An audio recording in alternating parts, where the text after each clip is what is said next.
Hi ಎಲ್ಲರಿಗೂ. ನಮಗೆ ಸ್ವಾತಂತ್ರ್ಯ ಸಿಕ್ಕಿ 78 ವರ್ಷ ಆಗ್ತಾ ಬರ್ತಾ ಇದೆ. 78ನೇ ವರ್ಷ ಹತ್ತಿರವಾಗ್ತಿದೆ. ಆಗಸ್ಟ್ 15ರಂದು ನಮಗೆ ಸ್ವಾತಂತ್ರ್ಯ ಸಿಕ್ಕಿದೆ. ನಾವು ಆಗಸ್ಟ್ 15ರಂದು ರಾಷ್ಟ್ರಗೀತೆಯನ್ನು ಹಾಡಿ ರಾಷ್ಟ್ರಧ್ವಜವನ್ನು ಹಾರಿಸ್ತೇವೆ. ಎಲ್ಲರಿಗೂ ಸ್ವಾತಂತ್ರ್ಯ ಸಿಕ್ಕಿದೆ ಅಂತ ಗೊತ್ತು, ಬಟ್ ರಾಷ್ಟ್ರಧ್ವಜವನ್ನು ಯಾರು ಮಾಡಿದ್ದಾರೆ ಅಂತ ಗೊತ್ತಿಲ್ಲ ಕೆಲವರಿಗೆ. ಅದನ್ನು ಮಾಡಿದವರು ಪಿಂಗಾಳಿ ವೆಂಕಯ್ಯನವರು. ಇವರು ತುಂಬ ಸತಿ ಇವರು ಸ್ವಾತಂತ್ರ್ಯ ಹೋರಾಟಗಾರರಾಗಿದ್ದರು, ಲೆಕ್ಚರರ್ ಆಗಿದ್ದರು. ಸ್ವಾತಂತ್ರ್ಯ ಹೋರಾಟದಲ್ಲಿ ಇವರು ತುಂಬ ಮಾಡಿದ್ದಾರೆ, ಸ್ಟ್ರಗಲ್ ಮಾಡಿದ್ದಾರೆ.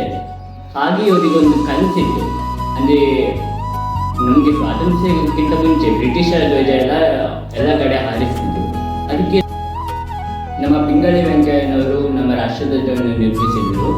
ನಮ್ಮ ರಾಷ್ಟ್ರಧ್ವಜಕ್ಕೆ ತಿರಂಗ ಅಂತ ಹೆಸರಿದೆ. ತಿರಂಗ ಅಂದರೆ 3 ಬಣ್ಣಗಳಿಂದ ಕೂಡಿರುತ್ತದೆ: ಕೇಸರಿ, ಬಿಳಿ, ಹಸಿರು. ಕೇಸರಿ ಅನ್ನೋದು ತ್ಯಾಗ ಮತ್ತು ಬಲಿದಾನದ ಬಗ್ಗೆ, ಬಿಳಿ ಅನ್ನೋದು ಶಾಂತತೆಯ ಬಗ್ಗೆ, ಹಸಿರು ಅನ್ನೋದು ಸಮೃದ್ಧಿಯ ಬಗ್ಗೆ. ಇದರ ಮಿಡಲಲ್ಲಿ ಒಂದು ಅಶೋಕ ಚಕ್ರ ಅನ್ನೋದಿದೆ. ಅಶೋಕ ಚಕ್ರ ಅನ್ನೋದು ಅಶೋಕ ಚಕ್ರವರ್ತಿ ಮತ್ತು ನಮ್ಮ ಧರ್ಮಚಕ್ರ ಅಂತಲೂ ಹೇಳಲಾಗುತ್ತದೆ. ಹೀಗೆ ನಮ್ಮ ರಾಷ್ಟ್ರಧ್ವಜವನ್ನು ರೂಪಕಾರರ ನಮ್ಮ ಪಿಂಗಾಳಿ ವೆಂಕಯ್ಯನವರನ್ನು ನಾವು ನೆನಪಿಟ್ಕೊಳ್ಬೇಕು. ಆಗಸ್ಟ್ 15 ಬೇಗ ಬರ್ತಾ ಇದೆ. ಎಲ್ಲರೂ ನಿಮ್ಮ ದೇಶದ ಬಗ್ಗೆ ಗೌರವ ಜಾಸ್ತಿ ಇಟ್ಕೊಳ್ಳಿ. ಯಾರು ಸಹ ಬಾವುಟನ ಅಂದರೆ ನಮ್ಮ ತಿರಂಗನ್ನ ಯಾರೂ ಅವಹೇಳನ ಮಾಡಬೇಡಿ, ಅದಕ್ಕೆ ಅವಮಾನ ಮಾಡಬೇಡಿ.